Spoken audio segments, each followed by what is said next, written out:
Hello everyone, welcome again. It's that time of the week. Welcome to OzByDrone. I'm Greg. And I'm John. Hi everybody, great to have you with us this week. Yeah, it's been a good week. We've got some great news today. We've got all sorts of things happening. We've also got, hang on, we've got the super chat, the first one of the night. If a cow doesn't produce milk, is it a milk dud or an udder failure? Oh my goodness. There we go, we're getting them early. That one's come. Yeah, that one's come in. Thanks for that, Art. So we've got some great stuff today. We've got some good news. We've got a lot of fun. We've also got a guest. We've got an Aussie, so we're not going to have Stump the Yank today. Well, actually, we could. Tim, our guest, I'm not going to put you on screen yet, but think of some questions that you could stump Lloyd with, some Aussie trivia a little bit later. We'll see if we can stump the grump. Stump the grump. Yeah. So what's happening for you this week, John? Been a good week, actually. Did some flying. We did some filming work this week in the CBD on the high building stuff, which was really, really good. Won't be coming out till next year on a Netflix show, I believe. But that was really fun. Big challenges in terms of the height and working with Wi-Fi. It reminded me, though, whenever you're flying around big buildings and there's some strong Wi-Fi, you've got to be careful. Things can fall over pretty quick. But it was good. It was good fun. And now we've got the hatches battened down because the weather is rolling in here big time. It is winter in Sydney all in one day. Yeah, absolutely. And before we move on, Zebmeet, thank you for that on the road. He'll watch later and have a great show. Thanks, Zebmeet, one of our regular supporters.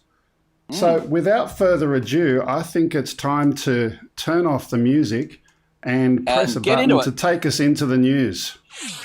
So our guest in a little while is going to be Tim, so stand by for that. We're going to have a lot of fun with Tim. But for now, OzByDrone News is brought to you by AirData UAV. Is your drone healthy, or is it about to surprise you on your next flight? Don't wait to find out. Discover under-the-hood information and review early signs of problems before you take off again. Use the discount code OzByDrone20 to get a 20% discount. There's a link in the description for the video, and as always, there is a free version of that available if you want to try that out as well. Our first story of the day today is this one, 3D modeling. Now, I know, John, you've done a lot of stuff in photogrammetry, and photogrammetry is already fairly popular, but what about videogrammetry? Here's a brief look at an application that allows 3D modeling using video sources instead of photo sources. He just armed the motors. He's taking off right now. There's a red bar on the top middle part that says you have to be higher than 16 feet to fly Skybrows. And the reason is that we don't want to hit into any like tankers or tractor trailers or anything like that. So this is designed purely for public safety. So now all you have to do is fly directly above the scene that you want to map out. In this case, this is a car. So once you're above the scene, let's say about 40, 50 feet, make sure you want to clear all other objects like light poles, power lines, or anything like that, and just scan around. And this is one of the benefits of Skybrows. You don't have to just estimate how high your drone flies and just put in, say, like 50 feet, so you can actually scan it. So in this case, we are clear of power lines. On the top right, you also have a blue button. If you tap it, it goes immediately downwards. It pitches the gimbal down to -9 degrees. And if you tap it again, it pitches it to 0 degrees. So this is really helpful for flying directly above whatever you want to map out. And it seems that all other obstacles are clear. So I'm just going to fade it a little bit. John, have you heard of Skybrows? I haven't heard of that software, but I did talk to an Australian company called Unleash Live recently who are doing 3D modeling from video. We didn't talk much about how it works. They've got some fantastic products for looking at infrastructure in terms of power cables and BVLOS stuff, where they're actually zooming in, taking a 3D model, looking at connectors and insulators and so forth. Really high tech stuff. Was wonderful. And I thought, well, the idea of photogrammetry from video means, of course, you've got the GPS running. So what you're really doing is time stamping GPS and time stamping the video, blending it together, taking stills, and of course you've got literally so many photos You can see the way they're going around now. You're capturing so many photos. So it's a unique thing. The tech is already, or the data is already there. It's just a novel way of using it. In the past, I think the problem has been the engine for developing the 3D model out of video has kind of taken some time. But now, more processing power, and that's what you're looking at here. A lot of computer grunt. Yeah, there's two parts to it as I see, right? So they want to do a model of this car. Fine. Okay, they get their point, they hover above it. And in terms of actually planning the mission, looking straight out and looking for your obstacles and defining your radius and all of that kind of stuff, a really simple process for that. Nice way of doing it, a little bit different to some of the others. Yep. And then once you've got that data, as you rightly said, you can... If you're doing, let's say, a Pix4D mission, you've got to define your resolution of how frequently you're going to take the photo. With this one, it's just got the video and it's keeping the associated. Yeah, you can redefine. You can redefine in post how finely you want the resolution of your model to be. Really cool. I think you're going to see a lot of use, widespread use of drones in accident scenes in the future, because once you do that 3D model, of course, and on the site, when we go into the post-accident investigation, insurance, and all sorts of other things that go on and need that information, rather than just having photos now and trying to guess things from photos and working out distances, now we've got accurate measurements can be made. You can see a skid mark on the road, and you can put 2 points on a mouse on one point, a mouse on the other, and you'll get centimetric level accuracy of how long it is. And anything that was missed in a photograph will be picked up by a photogrammetry mission, perhaps, and be able to identify it later. So fantastic stuff, but you're going to see it more and more of it. And I think Pix4D has what we call rapid 3D rapid, which is meant to be a real-time photogrammetry stitch for accident investigators. But the video makes sense to me. I like the idea of taking video and doing it rather than photos there, because you've got the video as well. You're capturing both. The only question that's in my mind is, how are they actually doing that from a data collection point of view? Are they doing two separate data sets, or have they made a change to the MP4 or MOV file format to encapsulate on a frame-by-frame basis the GPS at the time that frame was captured? That would be really smart if that's what they're doing. I'm pretty sure it's time-stamped. I'm pretty sure time is the governing factor in matching position. Mind you need to be very, very accurate. GPS time and then matching it to location later is difficult, as you know. Of course, the M300, the bigger aircraft will carry both video and photogrammetry cameras as well, so you can shoot both at once. Big aeroplane to fly over an accident scene. But anyway, on we go. On we go indeed. Our next story to have a look at, and this one is interesting use of drones. This is a drone filming of something, mask wearing is arguably one of the most important factors to help stop the spread of airborne virus infections. Communicating this message is also an important task, and this video taken by drone shows a unique method of sharing the news.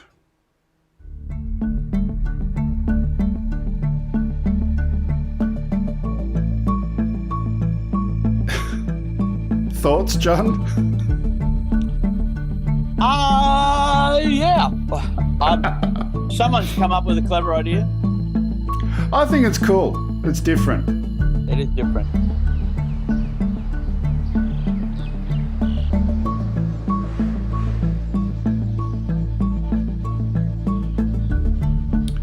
So obviously a giant Buddhist statue. I'm just trying to find out where it's on. The name of this statue is Placing the Mast on Canon, is meant to be a prayer for the end of the coronavirus pandemic. Oh, right. So that's the reason that they're doing it. It's a, here we go, Hokuju Eizu Betsyun Temple in the Fukushima prefecture, and it's 187 feet high. Yeah, so nice around one. Fukushima. I think it's fun to fly around those. That's right. Well, it's fun to fly around those statues. We've got a, the Baha'i Temple in Sydney, and I've never flown up there. I've visited a few times. I'm always mindful of, flying around religious statues like that because you're going to probably upset someone. But I do love seeing aerial footage of them. They're beautiful. Yeah, absolutely. What do we got on screen there? I just missed it. Say that 10 times fast, that name. Okay, not going to be doing that today. Let's move on to our next story. This one, we've seen a couple of these before, but this is, I believe, a new one. Sailboat drones help scientists to study the environment in real time. These autonomous sailboats show that drones can be just as useful in the sea as they are in the sky.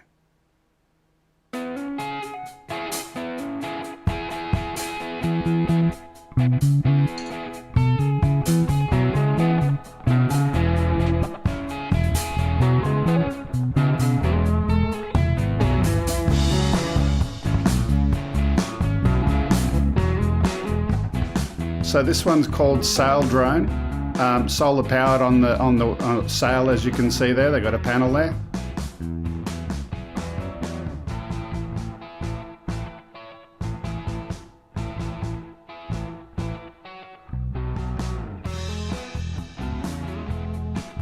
I mean, at the end of the day, whether it's an ocean-borne drone or an airborne drone, data collection is probably the biggest use of all of these devices.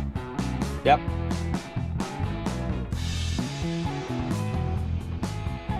Have you done much waterborne RC yourself? Oh, I haven't. No, I was going to have a go at it because I was terrified. You know, when I was younger, my radio control equipment was expensive, and water didn't seem like a good idea to put it in. I crashed enough of them in aeroplanes to keep them out of water. I had friends that had radio control boats, and there was a club nearby. I used to go, and then these guys, you know, I mean, when I was younger, they seemed like they were Lloyd's age. They used to, you know, they were 100. They used to get these boats, Lloyd, and they would make them up and spend like months painting battleships and things. And then they'd put them in the water and they'd just float them around with a bit of radio control on them, you know. It's because old farts don't have anything better to do than sit around and build toy battleships. That's right. I let you fill in the blanks there, you know. So, yeah. But I also went to the Radio Control Flying Club, and because you know there were lots of old farts there too that I loved hanging out with and still do. My greatest respect, because now I'm one of them. But you know, I think going back to the point about shipping and the ocean and autopilots. Did you? You might not know. The very first autopilot was in a ship, of course, long before an airplane. And what they did was they had a compass, and they had the rudder, and they just simply worked out a way to connect the compass and the rudder together. Very, very easy. You know, the first steamships have the basic autopilot on it. So the ocean provides some unique opportunities to have autonomous vehicles. That's for sure. Yeah. Okay. Really nice ideas. And I think, again, data collection, I think there's a lot of application for that in the ocean as well. Yep, for sure. And under it. And under it. Yeah, absolutely. They're looking down. They're taking, if you have a look at that story in more detail, they are actually mapping the ocean floor with those sailboats. Beautiful. Next one. We got a couple more before we bring our guest in. Obstacles. Obstacle avoidance is good to avoid stationary obstacles, but what about moving obstacles, moving objects? Researchers have been studying the problem to find a solution. As the drone approaches a moving object in this video, the drone will move to the side and then fly on. The flying robot completes the obstacle course without a hitch. Let's have a look. Good afternoon, everyone. My name is Heidlas from TU Delft. I'm going to present our work on vision-based obstacle avoidance for MAVs in dynamic environments. Now, no snoring, Lloyd. Testing platform using the paired Bebop 2 now, mounted with an NVIDIA Jetson TX2 computing board. I will let you know that I've edited this highly. This is a short version. Right. Using the proposed system, we have demonstrated successful collision avoidance for a quadrotor in dynamic environments. In this video, the quadrotor was flying in a long corridor with both static obstacles and walking human obstacles. In this experiment, a maximum speed of 2.4 meters per second was achieved by the quadrotor. We model each obstacle as a three-dimensional box. Using the MAV onboard camera depth image, we first generate the U-depth map, which is computed with the column depth histograms. Now, I know Lloyd is snoring in the background, but I've deliberately wanted to leave this on because this kind of links in to our guest later on. He's looking at drone delivery, and I'm going to ask him some questions about how do you do obstacle avoidance for safety of moving things, and, you know, that may be something that we can chat about, or is that something that's a future part of it? I don't know. That's something we can look at. Yeah, sense and avoid. Obstacle velocity and motion uncertainty. Now, this video is much longer than what we've got here on the screen. I've got one more example of them doing this in a few seconds.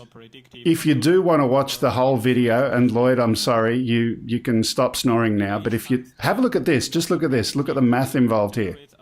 Yeah. And the collision-free trajectory within a short time window by solving a non-convex optimization problem. The chance constraint is from Yeah, some really good math involved. Okay, Lloyd, thank you. and obstacles is below a specified threshold. Okay, let's just hang on. Here we go. 5 times in this lab scenario. So again, this is the deliberately trying to walk into the path and have it avoid and walk around. Okay, we'll leave it there. There is a little bit more, but John, thoughts? Oh, you know, sense and avoid tech, always going to be a big thing in the right into the future. I mean, I'm amazed that we've got the obstacle avoidance we have. You know, people would argue with me saying, well, I can still crash mine into a tree, and yes, you can. Skydio 2's gone another step, you know, again, it was just processing power and technology. Remember, a lot of the things that we're looking at here have got other applications, particularly for autonomous cars, sensing and avoiding pedestrians and all of that kind of stuff. There's a huge investment in sense and avoid. Thank you. Lloyd is agreeing and woken up. But, you know, we are interested in the miniaturization of it. So there's always going to be that as well, getting it down to, you know, fit into the aircraft and work properly. So, yeah, I think that would be a big part of sense and avoid in our guest realm today's probably a lot to do with manned aircraft and that type of sense and avoid, which is another scale, another type of thing rather than obstacle avoidance. But they're in the same basket, if you like. Yeah, we just had a comment from one of our viewers. It just disappeared off the screen. What was that again, Lloyd? Can you put it back up? We have sense and avoid tech in the floor cleaner at Walmart. I swear it seeks us out. Okay. Okay, let's move on. You know, that conspiracy about your television, you know, smart TVs are watching you in the living room, right? Now they've got all that processing power. And I tell you, I've known this for years because my vacuum cleaner's been collecting dirt on me forever. That's all I got. Okay, hang on. Where's Lloyd liked that. Lloyd liked that one. That's good. I got him. That's good. Thank you, Lloyd. Where is the right button? There we go. That was good, John. Thanks, Lloyd. Okay, crickets. Found it eventually. Let's move on. Our next one, this one is about a sheriff department, and particularly the Lee County Sheriff. They have 3 Black Hornet drones. One of the drones is primarily used at night. One of the drones, the nighttime drone not only has an infrared camera, just like aviation choppers do, but it also has a strobe light on it to disorient someone or light up a dark room. Check this out. Good morning, Lee County. I'm Public Information Officer Caitlin Pearson. We're coming to you live from our headquarters to tell you about the newest and smallest addition to the LCSO drone fleet. This little guy is our Black Hornet drone. Now, these were originally used by the military for covert operations, and thankfully, thanks to Sheriff Carmine Marcino's initiative to bring the latest and greatest technology right here to Lee County, we are the first sheriff's office to be able to utilize these for our day-to-day operations. So we want to give you a little bit of a behind-the-scenes look at how these work. Now, we have 3 Black Hornet drones. The one you see here is the one primarily used at night. And the cool thing about the nighttime drone is that not only does it have a FLIR camera on it, just like our aviation choppers do, but it has a strobe light on it to disorient anyone or to actually light up a dark room. One of the unique features about these Black Hornet drones is that the operator can be mobile. You no longer have to stand in one spot and operate it as a stationary thing, but you can move.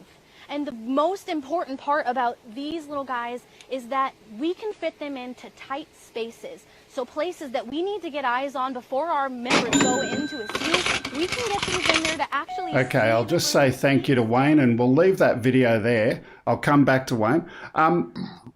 Black Hornets, do we see a problem with using them?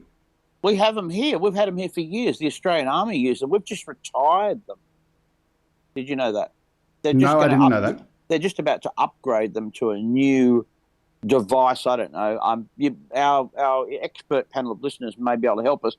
I first saw the Black Hornet years ago in Australia with the Australian Army, and the drone racing team that we have. We have a racing team in Australia with the Australian Regiment, and they gave us a demo one day of this thing. It was a few years ago, but I just saw a release for tender of looking for the replacement for them. So I don't know how soon they're going to retire them, but they're great little aircraft. Incredible what they'll do for the size, what they are. I guess there is a perception that we're using military tech for law enforcement, and there may be some negative views of that. I understand it from a purely aviation perspective. Yeah. Is there anything that these aircraft can do that might be a concern for civil use? No, not really. I mean, here's the thing. Look, a lot of militaries, less sophisticated military operators or people that do military tasks, use commercial civilian drones for those. So, cuts both ways. What can I say? A knife is a knife. You can cut a banana with it, or it's an advanced military weapon. So the funny thing about I suppose, the perception is the question you're asking, Greg. That's always going to be there. That's always going to be there. And people, even when they see a drone, I mean, imagine you dressed up your Phantom in camouflage and made it somehow look like a military aircraft. You'd get complaints about that for sure. Different type of complaints. One is, are you going to bomb me? And the other one is, are you looking at my, someone without clothes on, Yeah. Although I guess another way of asking this, if you put a replica firearm on the front of a drone, that would attract some attention as well. But yeah. Oh, that would attract attention as well. We don't need to attract attention. We have enough, honestly. We don't. Yeah, absolutely. We do. There's going to be some big changes. My questions for our guest, who I know we're about to bring in any second now, around some of the challenge with noise as well, which delivery services the original ones had a bit of a problem with noise because you're now flying in urban environments and hovering down over things. So that's going to be a thing as well. So anyway, let's go, Lloyd. I was going to say the Black Hornet though, being it was used for military, but using it with the sheriff's department, it's less intrusive than flying around one of those big Inspires or even a Phantom. That thing's small enough; they can get it in small areas. They're not going to deploy it for crowd control. This is a seek and find type aircraft that's being used to find the bad guys. Yeah, right. It'll work. Go into small places where the bad, behind the bushes in small places. And also, there's less noise with one of these than there is with a Phantom. Yep. Or a Mavic Air Original, for example. And safer, and so much safer. Yeah. That's why. Yeah. Plus, American taxpayer dollars paid for it. And rather than them just chunking it out in the trash or giving it to Bubba Joe down on the flight line, they're using it, they're repurposing it. I say a win-win for those of us here in the United States. What the rest of you guys do around the world, that's your choice. Yeah, right. One thing I will say, though, is they're very small in terms of their size, and that makes it very hard for target practice. So that is one advantage as well. Let's leave that there, and we're going to go and have a chat to our guest now. We're going to have a chat to Tim French. Hello, Tim. How you doing? Ahoy, how are you, Greg? I'm spectacular. Mate, it's good to see you again. A Thanks, little mate. bit out Good of to be here. focus there right now. I don't know if that's something It's a bit blurry. Yeah, it's a I bit don't know if blurry. it's my camera. Can I adjust? It is what it is. We're going to have a chat to you anyway. Okay. So let's just quickly start at the beginning. You are what I would describe as a creative drone person. You're very creative in what you like to do with them. What's next? I don't want to dwell on the past. You've done some things in the past which are interesting. What's next for you, and why are you going there? I'm trying to stay legal at this point, and well, gee, it is a bit blurry. Basically, Greg, trying to expand on obviously the technology we have. So you can see Google's doing good things with their drone delivery, and as far as I'm concerned, they've paved the way for other companies. Sort of like Google's having a go in the background. Basically, Uber invented sort of the ride share, right? So Google Wings sort of started up the drone delivery, paved the way for all those other companies to start. So me and I've got a pilot mate who's got a couple of pilot's licenses. We're just basically putting a prototype together that can just deliver up to probably 2 kilos and up to 30-kilometer range. We're just doing a bit of flight testing and bits and pieces at the moment. We haven't got any of the licenses and none of the approvals because at the moment we're just working on a prototype that we can demonstrate and hopefully down the track get some sort of investors on board and then take the next step from there. Okay. So you're wanting to create a commercially replicable aircraft that you can get other people to buy, or you want to make your own drone delivery service yourself and use your own aircraft? We want to get a fleet of aircrafts and get just a trial area happening, whether it's a block of land sort of out of town with a couple of shipping containers. One might be doing pizza, one might be doing kebabs, fish and chips, similar to the Google Wing. They order on the app and it ships out to the town.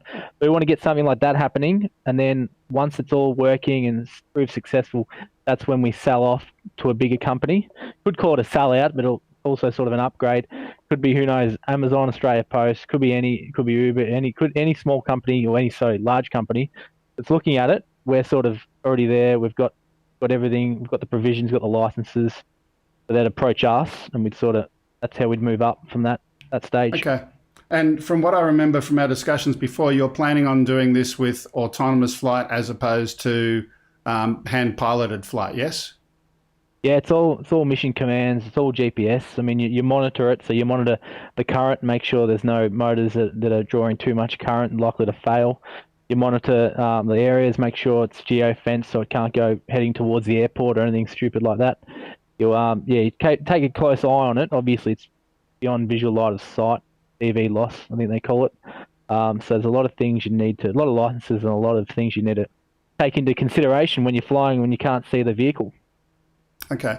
And in terms of the pre-flight stage of actually the mission planning, is that something that you're thinking can or should be automated, or where's that going to go? So say that bit again. The comment come up, and you just sort of lost me. Mission planning, right? So Johnny places his order for a pizza. The pizza comes to your drone. It gets attached. Do you enter the target address and it determines a straight line course, or does it have some logic or intelligence about better places to fly, or how does it get from A to B? Okay, so if you're in one of the locations, one of the towns that's approved, every address has been scouted for a delivery drop. So if there's too many trees at their front drive, which is the preferred option, then they look at the backyard to see if it's possible. So every address that's got a little tick next to it has a location that's already pre-approved via scouting and mapping, which would be part of what you do before you sort of start up things. So they say, okay, I want my address, number 1, Fake Street, and it looks okay. His backyard's the best spot, so it'll just on the app it'll say it'll be arriving in your backyard in 3 minutes, and basically, so it's already been all the drop spots have already been designated. Okay, that's drop spots, but what about the actual journey from A to B? Do you have a preference for flying over roads, houses, or utility corridors, or how does what's the thinking that's gone into some of that? Well, obviously, the quickest path would always be the best for the customer, and efficiency, and to keep the food hot or a coffee hot. But that's not always great, obviously, because you got people complaining. You got games, maybe football field, any populated areas, main streets. You definitely just go around them. Anywhere there's populated areas, you'd go around. Main roads, you'd go over them, but you wouldn't go along them, sort of thing, just in case it came down for whatever reason, which is highly unlikely with all the redundancy that we've got it built into it. But I mean, anything can happen. So yeah, you try to avoid everywhere that it's called hazard management. Try to avoid all the possible scenarios that could go wrong.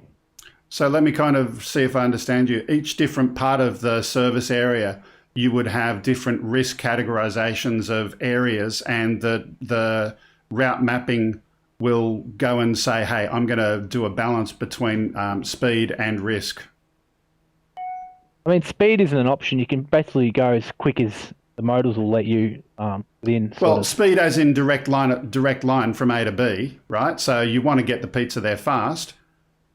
Yeah. But you also, yeah. So if it's a farm, for example, you're going to go straight there because there's not going to be anything in the way. But if it's in rural areas next to a footy oval, you're just going to have to sort of go around and come back in the opposite direction, just in case it's busy area. Yeah. Okay. Let me see, John. Have you got any questions at all for Tim? Just jumping off the mitt there. Yeah. Look, I mean, it's a lot of work in it.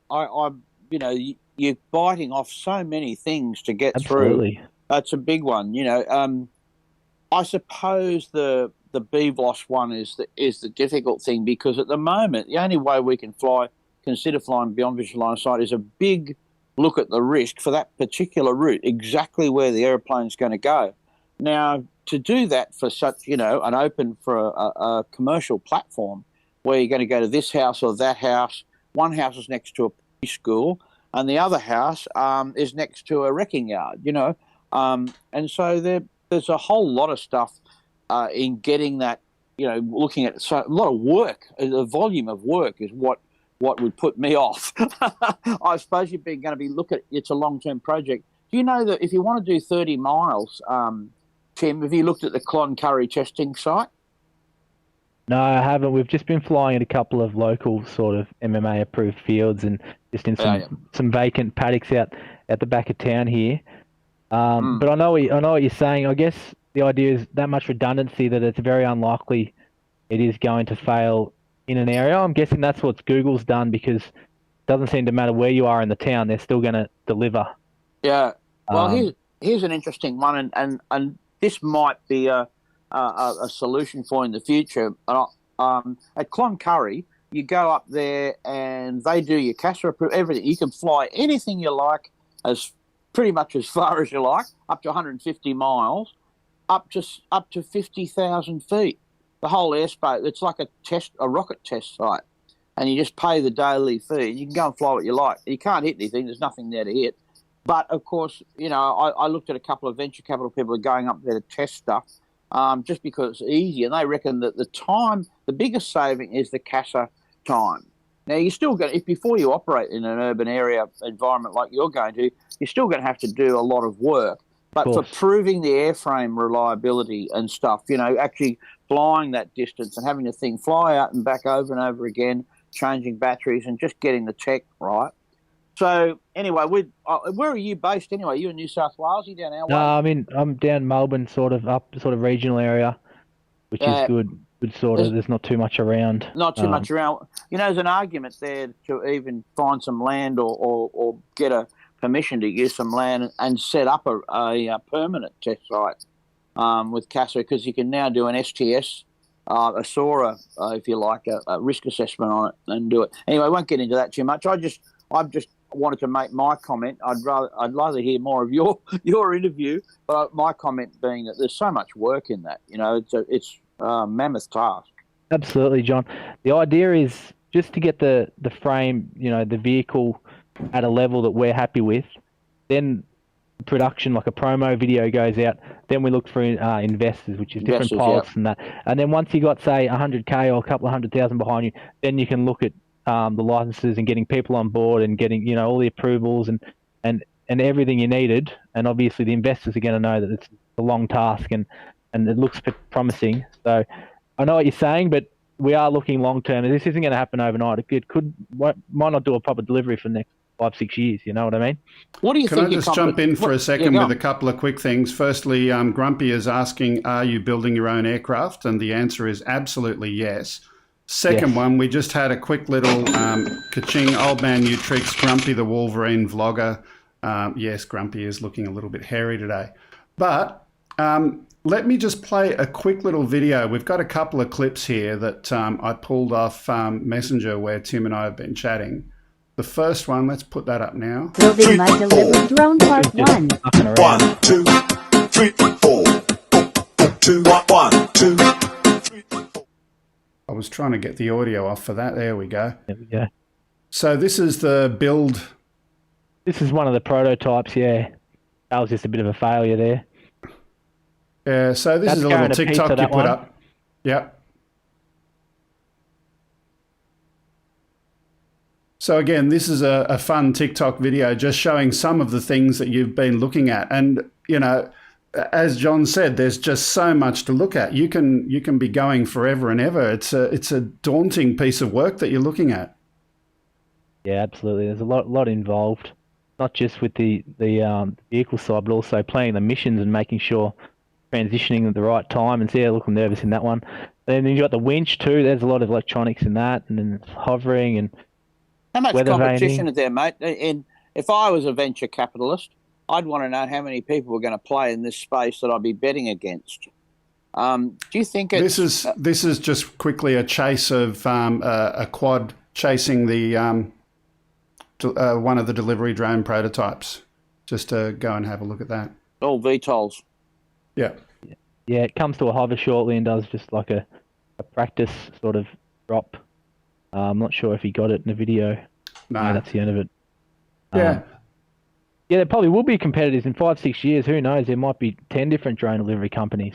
Yeah, wow. But there's 10 different food delivery companies. You know, you got Menu, Log, and Deliveroo and all that. So why not? You know, I'm sure they're making money. So I agree. I totally agree. I mean, there's plenty of food to deliver in the world, and all sorts of other things as well. Yeah, I just again, everyone's starting out. You know, great things have come from this because you're a guy who likes to go, okay, let's try this, let's try that, and you have a way of quickly solving things by just giving something a shot. Okay, that doesn't work, that works, you know, and that I think that sometimes that might be more efficient than bigger companies, you know, that take a design team a while to design something that doesn't work. Yeah, you got to have a crack, and it does cost money each time you crash. So I don't want to spend too much of my own sort of savings. I'd rather just get something built and then sort of spend, some investors' money to get something really solid out there. Yep. Yeah. Let me think. Where do you think the most value is in what you're building? Is it the redundant aircraft design, or is it the software that talks to it and does a lot of the work in understanding the route planning of the mission? Where's your time going to be, and where's the value in what you're going to eventually sell? I think the time's going to be more a reliable aircraft because the mission planning is already built. It's open source. There's mission planner. There's ground control. There's programmers that can help you build custom software. So I'm not too much worried about sort of the GPS and the mission side of things. It's more the vehicle, and obviously CASA. They're not a great fan of me. So with my pilot mate and some money on board, hopefully we can sort of get them on board. Yeah. Okay. John, any last questions from you or Lloyd? No, I just want to say go for it. You've always got your finger trying out something, finger in the pie, Tim. And you know, who knows what will come of it? You just don't know. You might land yourself a real winner, and that'll be great. Be great to see it. Thanks, John. Yeah. Just a comment from Thunderbird 6 saying probably time to start a drone fund me campaign. That'd be cool. Well, and that's what I was thinking, because we know that if CASA and Tim have had their difficulties. Yeah, differences. Yeah, and I know he's trying to get fundraising going eventually once he gets the prototypes built where he's happy with them. I'm just wondering, once you get investors, will you be able to do like we do with the FCC? Will you be able to bribe CASA? Really? I'm assuming that's what Google's done. Sorry. They got millions of dollars behind them, so I'm assuming that's what Google's done. But you can always use them as an example. Say, hey, they can do it. We've got a similar, prototype. Why can't we do it? Yeah. Because I'm pretty sure that's how Amazon got their clearance here in the United States. Was they bribed somebody at the FCC? Not positive, but if CASA will work with them like they do here, maybe you got a chance. No, I hope it works. Well, I'm very impressed with your aircraft. Yeah, good stuff. I'm just wondering, your aircraft versus Google's aircraft. How do you see them from a feature functionality perspective? What do you see as the major differences? And would you actually say you'd go so far as to say, hey, Google, do you want to buy my design? Is that something you'd ever consider? No, well, to be honest, Greg, I've sort of looked a lot at their design, and that's how I sort of built my one. Their one's got wireless charging, so no one even has to replace the batteries. It lands on the QR code and it charges up for the next mission, which eventually I would have wanted to build into my prototype, but not at the moment. Too much effort. But their one, they probably put 7 figures into theirs, all the design and like the fans and the winch, and they've got a lot of money put into it. And mine's sort of just a little bit more basic at the moment. So, yeah. There we go. Yeah. I just thought I'd ask the question. Now, as we regularly do, we have a little bit of fun, and it's time, if I can find the right button over here. You know what's coming, don't you? Stump the Grump! Where's the button? It's gone. It's disappeared off my screen. Here we go. Press that one. Ladies and gentlemen, boys and girls, it's time to play Stump the Yank. Yeah, that's right, ladies and gentlemen. We're going to have some fun. Stump the Grump is the slightly different version that we're going to have today. We're just going to have a couple of quick questions from Tim and from John. What do you got for us, either of you? Gosh. I don't know if I've done that one before, Lloyd, but what is a motor? Is it a device that powers a vehicle? Is it a thing you put on a coat, or is it a ice cream or a beer? Think rhyming slang.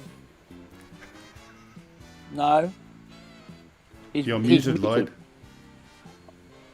Crap. Sorry. Oops. Mike started working and I said a bad word. No, I said ice cream. Ice cream is good. No. A motor is often referred to as a coat. Oh, a coach. A coat. Something you put on. A jacket. Coat. Okay. Yeah. It's just a rhyming slang All thing. right. So move on. Okay. Motorboat. I'm going to get the motor. Yeah. What do you got for us, Motorboat Tim? You got something? Yes. Lloyd, if something is chockers or chock-a-block, what does that mean? Full. Oh, he's got it. I thought that was an Aussie one. Well done. It is an Aussie one. Thing is, I know a lot of Aussies. Yeah, he does. Okay. He knows a lot. It's hard to stump, Lloyd. What's a ute? Well, it's it is originally made by Holden. It's what we call it an El Camino here in the United States. It's a utility vehicle. I can't stump him yet. The reason I know so much about that one is because we just got through watching McLeod's Daughters, and they drove utes all over. And of course, Judy says, "What's a ute?" So I look it up to make sure that I knew what it was. Explained to her. So yeah. Yeah. Okay. One more from either of you, whoever comes in first. One more for Lloyd for the day. No? What's a sickie? A day off. You take a day off. We are doing Can't so him. well today. We can't stump him today. We've lost John, unfortunately. His video feed has dropped, but I'm sure he'll be back. Lloyd and Tim, thank you very much to both of you. We'll kill that music now. There we go. No worries. Tim, look, I honestly wish you the best. It's seeing someone in Australia doing the work that you're doing, absolutely amazing. It's great. Let me see if there's any questions in the chat before we move on. I've got a question for you. How can I clear this webcam? A setting somewhere? So I don't use a PC. I use a Mac. So we've got a piece of software that I use, and you can change the focus and do all of that kind of stuff. But we'll have a chat later on. I'll tell you what. Autofocus. I'll tell you what. After the show today, stay on here, and I'll show you a couple of things. Actually, let me show you this right now. This is something that I use every single time that I go live. I put this in front of the camera. Is that better? Hold on, I fixed it. You fixed That's a little bit better. That's a little bit better. But the other thing you got to do is your white balance. And this, put my camera up. This is something I throw in front of the camera, and then I use that to go and adjust the white balance.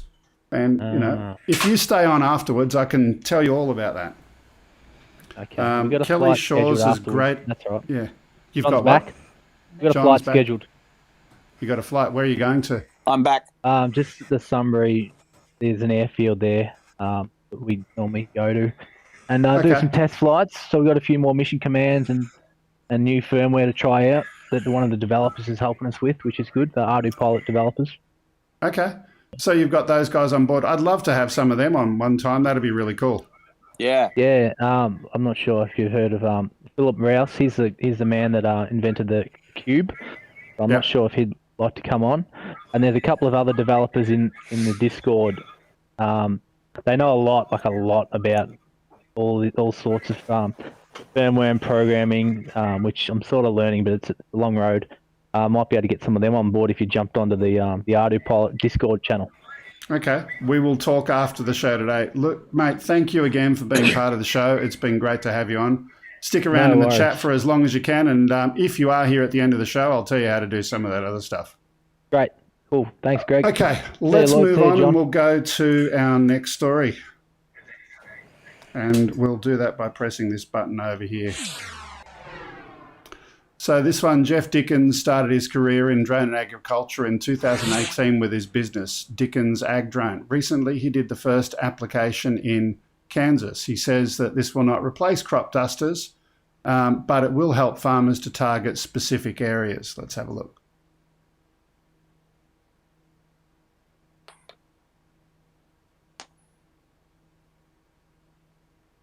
Caught up with the person who did a first. Whoops.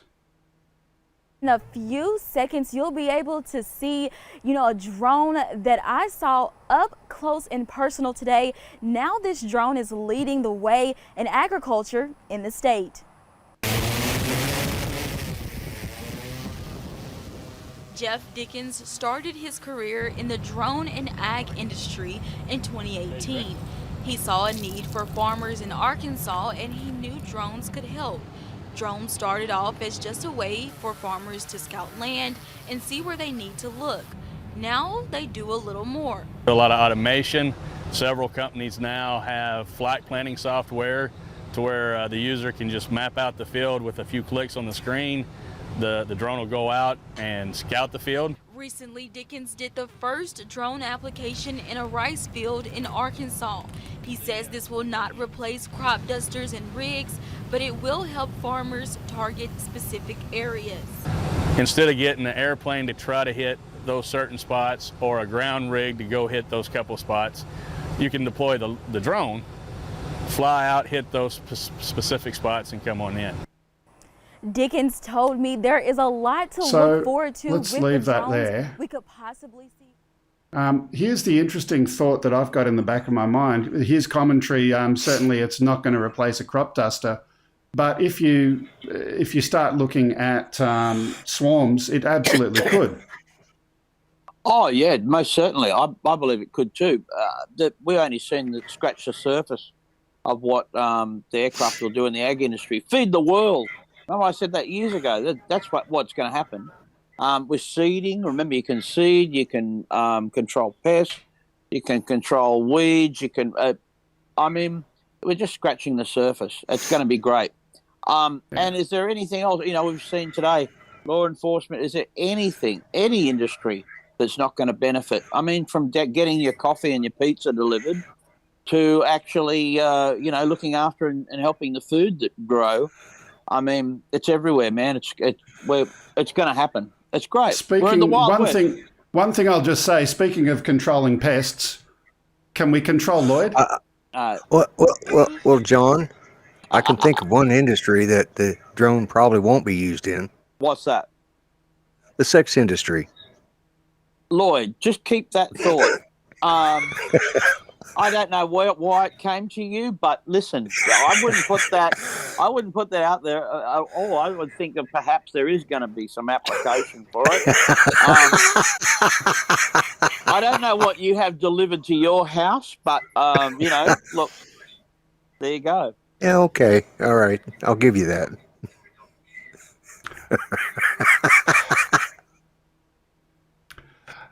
Drone enthusiasts in Russia. Nice segue. Drone enthusiasts in Russia test their self-made drones in a racing competition near Moscow. And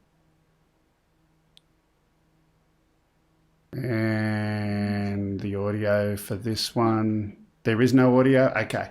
I couldn't remember which one had no audio and which one didn't. But yeah, it's good to see some drone racing competitions in different parts of the world.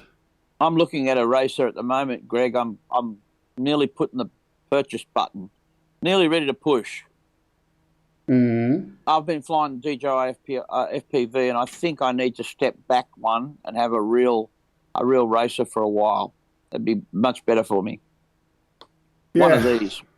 Look, ultimately, everyone who's been flying other drones before who might have got into the DJI FPV has said the same thing. They want to get out of it and get into other types of aircraft. I think the big winner in the DJI FPV system is their digital transmission, but you know, you can get other digital FPV. You can get digital FPV transmission on other aircraft as well. You can. That's the beautiful thing about the DJI system, that air transmission system. Apparently, and that's what I've been looking at, it's able to go through walls, and it's got incredible, reception possibilities. So that's what you want. You want a nice solid video link. I'm just checking out. I think of the version 2 goggles. I'd love someone to put that in the chat. Can I use my version 2 goggles? Or is DJI going to bring out a version 2 air unit that I can use before I go and buy this thing? So that's why I'm hesitating. I tell you what, speaking of hesitating, I heard a rumor at one point that the DJI air unit was going to be retired. They were putting all of their money and all of their bet on the DJI FPV drone, and they were going to try and lock other people out. That was the rumor that I had heard. I don't know if that's still the case or if it was a fake one. I don't know. I don't know. Well, who knows? There'll be a follow-up to it, I suppose, and other people keep developing that tech. But they hold the market in the hand right now with that stuff. They really do. Yeah. Just a quick comment from Trevor. John can now fly his Mini with a smart controller now. I did hear that there was a firmware update this week for that one. Absolutely, yes. There was. That was always going to come. Just a shame that I sold my smart controller 2 weeks ago.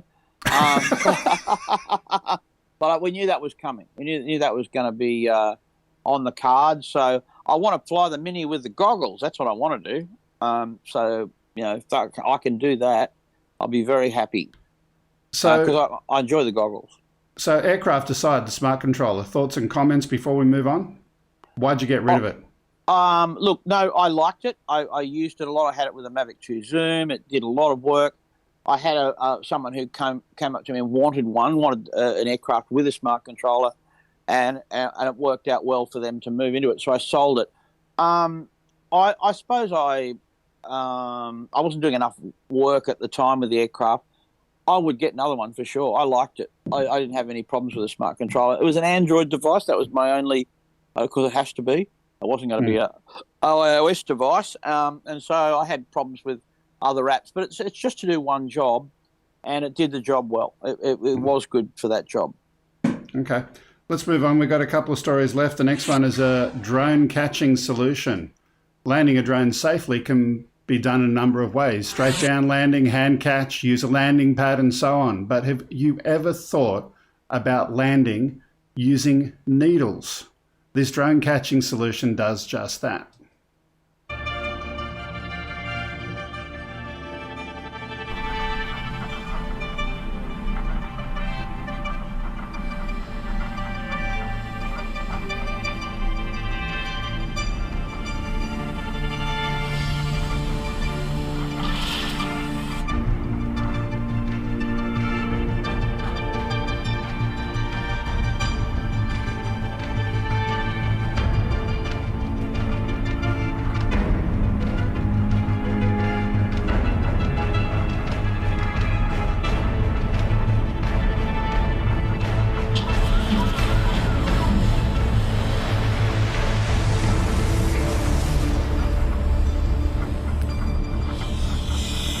Now, there's a second video that we're going to go straight into. This second video aims to show...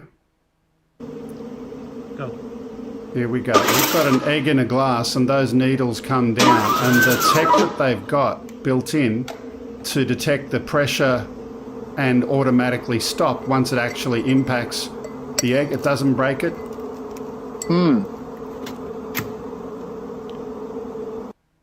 Now, obviously, there's military application for this.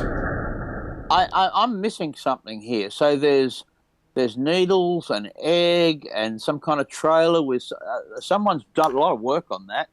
Look, it's a military application where they want to be able to launch and recover while moving. So you've got a convoy of vehicles. You want to launch and recover.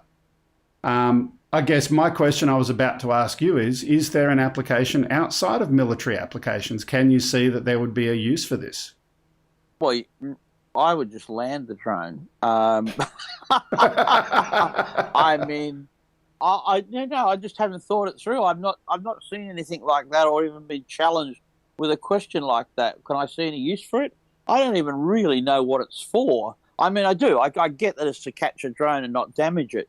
But it looks like it's being towed behind a car, right? It's like it's as big as a tree muncher, right? Yeah. Look, it's drone tech. We're a drone news story. I know. Look, I'm not throwing it out. Lloyd's shrugging his shoulders. I think it's great. We've got a lot of different stories on this show, and that's one of them. That was definitely different. I was more impressed with the egg not getting crushed. Yeah. That was it. Yeah. Like, I was needling Lloyd for a joke while it was going on too. So yeah, well,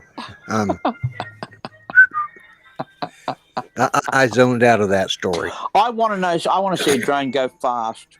That's what I want to see. You want to see fast stuff? Okay. Okay. I don't have fast, but I do have something interesting. You ready? Oh, it's all interesting. There's nothing uninteresting about that at all.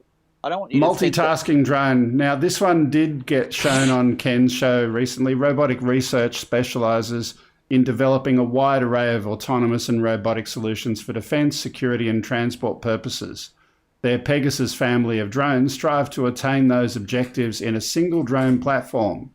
In the air, the aircraft operates like a high-performance UAV, relying on a variety of applications to perform tasks, gathering data, mapping, or delivering payloads to designated destinations. But once it has touched down, it continues that work, rolling across both indoor and outdoor surfaces with similar efficacy. Have you seen this one, John? No, I haven't. I'm interested. It looks good. I just had a bit of an idea, though. What? Looking at that. Oh, it's just got the aerodynamic shape of the arms interests me. And I wonder why we don't have quads with wing-shaped arms on them. So follow me through with that one. So we use tubes and we use square tubes. Why wouldn't you have an airfoil-shaped arm on your quad? because when you're flying in forward flight, I mean, obviously negative angle of attack, I can hear what you're saying, but you could rig it so that in hover, it didn't matter if the airfoils are shaped at an angle, but in forward flight, it could take some of the lifting power. Just thinking, totally unrelated to what you're showing me now, but, you know, so I was looking at this aeroplane thinking that looks aerodynamic in some way. Yeah, it definitely has interesting applications, you know, being able to go and land on a building or a surface and use that to perch and go and have a look around, adjust the camera position, stay there for a period of time. I've got another drone that I want to show you. Did I get that story? I don't think I did. Actually, I'll tell you what, we're going to skip. I didn't download it, never mind. There was a really cool story that I saw that was a drone that kind of, it smashes itself up against a wall. If you can imagine, here's the wall, there's the quad flying. It flies against the wall like this, and it's got a suction device that attaches to the wall, and then it falls down on a hinge, and it's able to go and use that as a filming position. That's clever, though. I've seen Lloyd crash up against a wall. It didn't do that, though. Sorry. We seem to be paying out on Lloyd a lot today. Well, it's part of that's his part of the show. That's his gig. Well, that's true. Yeah, it's his gig, and he loves it. He likes that gig. You know, I mean, what are you going to do? Yeah. Well, let's see if I got this here. Where it says, does that come up? Yeah. Yeah. Crash test dummy. That's the one. Yeah. Yeah, that's Lloyd. Yep. Okay. Let's move on. I got a couple left to go, and the next one is we've got a tethered drone. So this is about tethered drone manufacturer Zenith Aerotech. They've tested its Quad 8 multi-rotor tethered aerial vehicle. They call it a TAV, interesting term. And it turns out that its endurance vehicle is able to fly continuously for 108 hours. I don't know what happened at 109. Did it crash, or did they say that's all we want to rate it for? There's the question of the day.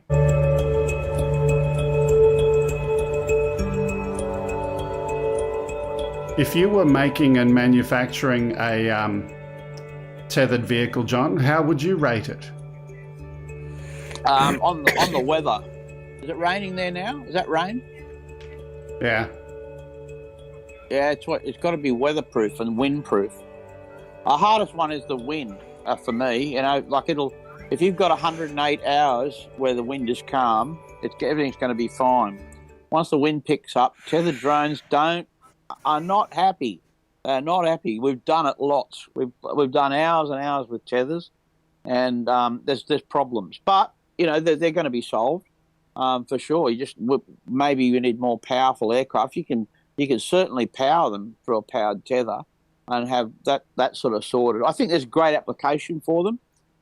We were looking at them for a high aerial camera and a communications tower, all sorts of things you could pop them up for.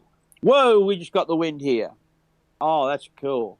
So we were expecting it. I don't know, you can't see it or hear it, but right out now the front just came through. So there you go. There's an interesting point. When we finish today, go and do mobile and do a weather report from the deck. There you go. I'll do a weather report. I'm not going outside now. It's about to pelt with rain. However. Okay, our last story of the day. Here we go. Click on that. Something popped up in front of me. Our last story. We've seen microwave counter-drone tech before, but what about doing this from an airborne platform? So this is some new tech where, oh, look at that. I've got the wrong video. That was the perching drone that I was talking about before. Can we play that one again? Okay, so again, it's used in military applications. They want to be able to fly in there, find the side of a building and just stick there, not have to worry about battery life, stick there and be able to send back surveillance data. Thoughts? Interesting? Interesting. I don't know where the other video went to. It's disappeared. Sorry about that. It was hard to see the picture from that one. It looked like it was blurry. Do you want to send it one more time? I'll get my wife to put it up, my producer again. One more time. And it folds down kind of on a hinge and it's stuck to the wall there. Yeah, right. A good way to plant explosives. Yeah. Look, it's definitely military applications. I don't know that I see any civil application other than pranking and putting it on the side of a building and leaving it there and using it as a video transmission source. But look, it's interesting tech, and that's what we like here. That's what we like. We do interesting tech. Yeah. Okay, I don't know what happened to that microwave one. I made a mistake with the video download. Sorry about that. We've reached the end of the show. Any last thoughts and comments from you, Johnny? No, it was great. I enjoyed having our guest again. We've always got good guests, and Tim, has been a regular and always got something interesting to throw up. So I think we'll keep an eye on him, and if he gets a GoFundMe going at one stage, I reckon I might just tip into that and see how he goes, because he's always doing something interesting. So I just wanted to comment too, Greg. I think we should write up on the blackboard the Pixhawk, the Cube guys, to get them on. I think that'd be really interesting. Talk to them about their beginnings and so forth, where they developed the Pixhawk from. Yeah, absolutely. And we've got the next few weeks already filled out. Before we get to Lloyd, I'll let him go and prepare something in the background. Over the next few weeks, we've got the Raspberry Pi guy that I've mentioned before. We've got a guy from Ireland who's going to be sharing some beautiful, beautiful footage. Absolutely love that. Now, Lloyd's got something that he wanted to share just before we finish today. Lloyd, let's just... there we go. Is that dog that's... One Ziggy. Hello, Ziggy. I got a joke I want to tell to Ziggy. All right. So, Ziggy, a pug farted on an elevator, and it was wrong on so many levels.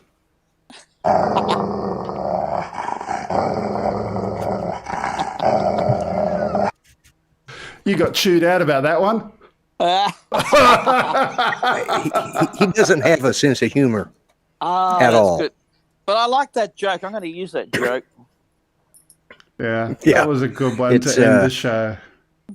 Yeah, thought what a way to finish, right? Yeah, what a way to Me finish. and a dog and farting in an elevator. Yeah, a dog. Well, Love it, Lloyd. I don't know what to say. Look, it's been fun having the both of you here, and also Tim as our guest. Thank you, Tim, for popping in today. We'll be back the same time next week. Before we go, let me just say that OzByDrone is also supported by NoLimitDrones. Do you feel like your drone is weighed down by chains when you're flying? Take the chains off and fly without limitations. Go to NoLimitDrones.com for more information. There's a link to their website in the description. We're going to have him, Coldflake, the guy from NoLimitDrones, in 2 weeks from now. And we're going to hopefully have a look at that Wi-Fi range extender device in a couple of weeks. Hopefully it's turned up by then and I can show you all about it. Anyway, thanks for watching. Thanks for being part of the show. Oh, I nearly forgot. I did nearly forget. Let me press these buttons over here. Number one, this one. If you want to send something, and we'd love you to send some video.